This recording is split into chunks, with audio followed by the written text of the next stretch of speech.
Hey guys, welcome back to a brand new Ninjago video here on the channel. My name is TannerFishies. In today's video, we are going to be discussing a very infamous controversy that I'm sure a lot of Ninjago fans are familiar with. But just in case you weren't around in the Ninjago fan base back in 2017, there was a pretty big controversy surrounding Sons of Garmadon, its production, and this controversy actually caused a lot of Ninjago fans to straight up quit the show. I figured this could be a fun and informative video for Ninjago fans that are around today that may not have been around in the Ninjago community in 2017, and for those of you guys that were Ninjago fans back in 2017, I'm sure this could be a great opportunity to share all of your stories regarding this controversy down below in the comment section. So this is the video that pretty much caused all of the trouble, the Sons of Garmadon San Diego Comic-Con Season 8 sneak peek. Look at the dislikes on that. Certainly not as many dislikes compared to likes, but a lot more dislikes than what we're used to seeing for LEGO stuff and Ninjago stuff especially. But in this video, we have a nice little disclaimer towards the front from Tommy Andreasen, some of the other people that actually work on this show, and their disclaimer actually does make a fair amount of sense in hindsight. They knew what was going to be coming from this. In this disclaimer, they basically say that, yeah,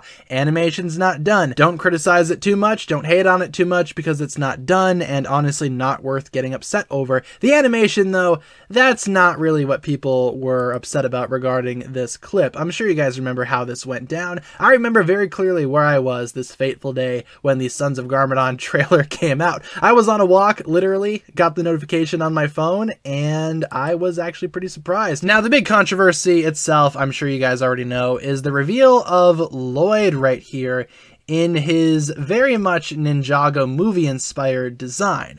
Now, with this right here, my first reaction when I first saw this clip was not outrage like a lot of people's reactions were. My first reaction was, well, I wonder how they're gonna explain that. Because I knew what was coming. Just like the people before that actually gave the disclaimer, I knew what was gonna happen in this community when they saw this design for Lloyd. And sure enough, what I suspected happened actually did happen. People were furious that Lloyd changed his design. Not only because people were already upset at the Ninjago movie for not sticking to the show's continuity, but to a lot of people, this also broke the show's continuity. Why does Lloyd look like this if he looked completely different last season? How much time has passed following Hands of Time, and was Master Wu's time travel a part of the reason as to why he looks so different here? Now, in my opinion, I think this design for Lloyd is probably one of the better movie redesigns. In fact, I would go as far as to say that this does look like the natural progression of Lloyd's character. I can totally see Lloyd from the earlier Ninjago seasons aging up into this form right here.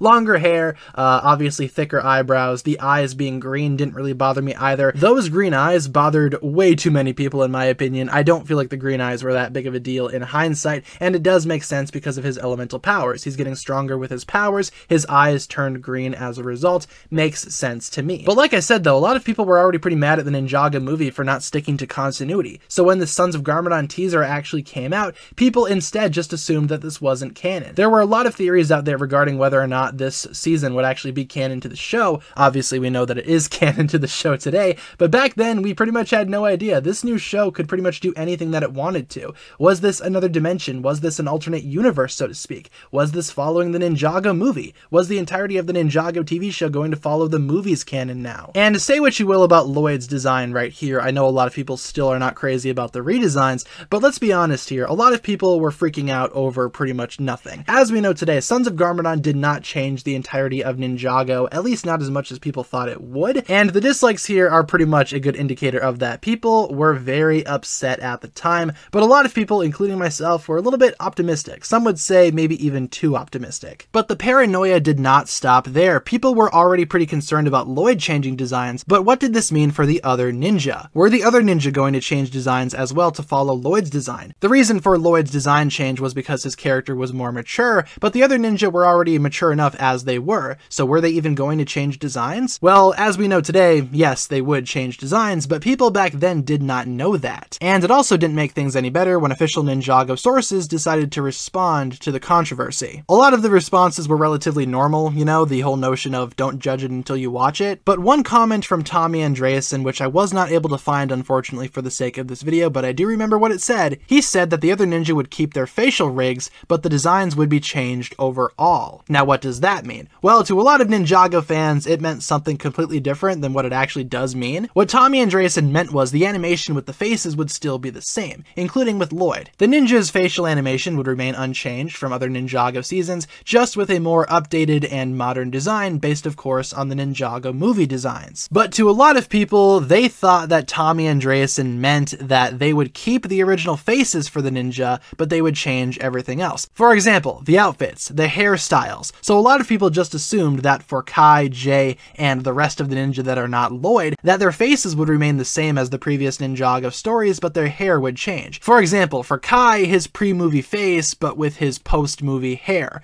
Unfortunately, that did not happen like a lot of people thought, and that caused an entire new string of controversies, with some ill-informed Ninjago fans calling Tommy Andreasen and the rest of the Ninjago staff liars, and that they lied to the fans about the faces not being the same. Well, in reality, that never really happened, but again, that's a controversy for another day that maybe we could talk about a little bit later in its own separate video. But long story short, this controversy was just a huge mess within the context of the Ninjago community, and it was not fun to be a Ninjago fan at the time. People were quitting left and right, and Ninjago fans like myself were just trying to keep things in order, saying, you know what, it might not be that bad. What makes this all the more ironic is that Sons of Garmadon, when it was all said and done, actually turned out to be one of the more well-received seasons out there. Nowadays, a lot of people really respect and love Sons of Garmadon, myself included. In fact, it's actually my second favorite season of all time now, behind season 4, that is. But I feel like with Sons of Garmadon, the outrage that it faced initially wasn't really worth it, because ultimately, the Ninjago fans that stayed ended up liking Sons of Garmadon. At least for the most part. Like I said, if you still do not like Sons of Garmadon, that is totally fine. If you still do not like the design changes, that's fine as well. This video is not trying to convince anyone otherwise. All I'm saying is that the controversy that happened at the time, along with several other controversies that exist within the Ninjago community, was pretty much just a huge waste of time and ultimately went nowhere. It didn't change anything. The ninja did not change their designs. So ultimately, was it really worth it? In my opinion, not really. I do think it's fairly sad that a lot of Ninjago fans did end up quitting following this announcement, because Sons of Garmadon, along with the rest of the Oni trilogy, is probably one of the strongest story arcs in Ninjago's history. Makes me sad that a lot of Ninjago fans did not get to experience that, but maybe they'll come back to it one day, or maybe a lot of you guys were fans that quit back in the day that already came back and have learned to appreciate the Oni trilogy and all of the rest of Ninjago as well. But with that being said, guys, that'll pretty much wrap it up for my thoughts here. Thank you so much for watching this video right here. Leave a comment down below discussing your story regarding this controversy. I'm very curious to hear how you guys thought at the time, whether or not you actually quit Ninjago, or whether you had faith throughout the entire way. And what do you guys remember about the Ninjago community during this time as well? Feel free to leave all of your thoughts down below, and as always, I hope you guys enjoyed watching today's video. That'll pretty much wrap it up for my thoughts here. Thank you so much for watching, everybody. If you guys enjoyed today's video, feel free to like and subscribe, do all that fun stuff, and I will talk to you guys again really soon. Peace.